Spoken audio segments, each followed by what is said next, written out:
And welcome back to Game Escape, here today to review one of my favorite Super Nintendo games of all time, and that is Pilotwings. This is one of the most innovative Nintendo games ever, and I think one of the most impressive release games of all time if you consider the 8-bit NES games that came before it. Released in 1991, Pilotwings was Nintendo's attempt at showcasing one of the Super Nintendo's feature technologies, Mode 7 graphics, a technique that used scaling and rotation to create 3D effects. Mode 7 was central to a couple of classic games like Mario Kart, F-Zero, and Legend of Zelda, Link to the Past, but I would argue that it was best implemented in Pilotwings. Now, the series itself has always been used by Nintendo to demonstrate the technological prowess of its latest platform. For example, the N64 game was actually co-developed by a company called Paradigm Simulation, a 3D vehicle simulation software company that also designed simulators for clients in the aerospace industry.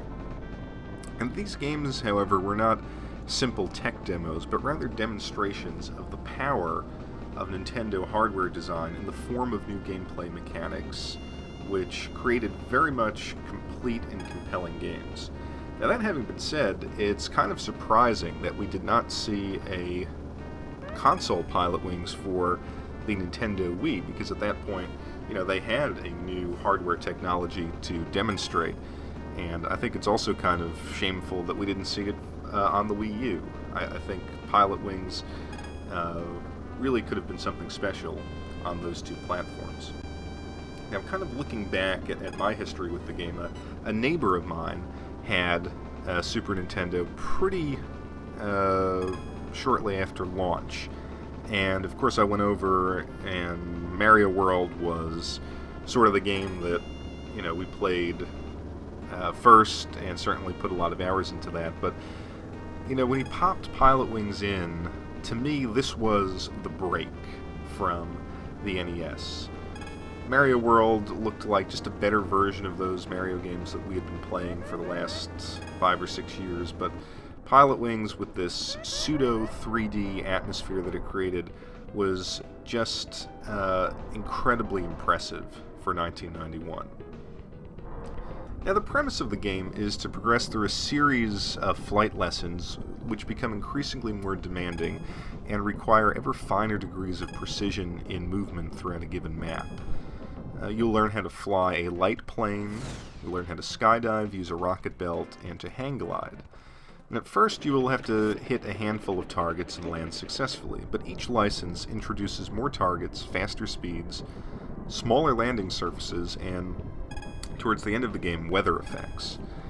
The beauty of this game is that the controls, while precise, are also very tenuous, and I mean that in a good way.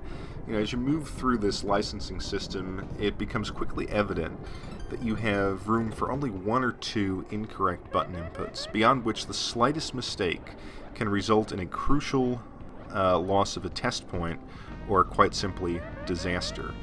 And this creates the feeling that the mechanics of flight require far more skill and accuracy than your average arcade game can represent, or even had represented up to this point. And this is an amazing achievement considering its time of release.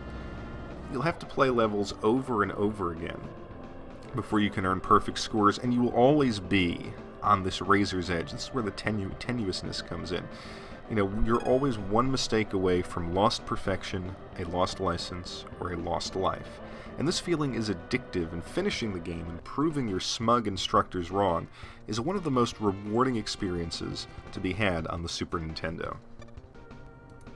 And speaking of finishing the game, when you do so, you are rewarded with an attack helicopter mission and an expert mode, in which the licensing requirements are harder still, and after that there's one more chopper mission to be completed before the credits roll, which honestly was such a huge surprise that you get to the end of this game that was really about perfecting your flight mechanics, and then you have this really, really cool, almost shooter mission at the end. So it just kept on surprising and entertaining all the way through.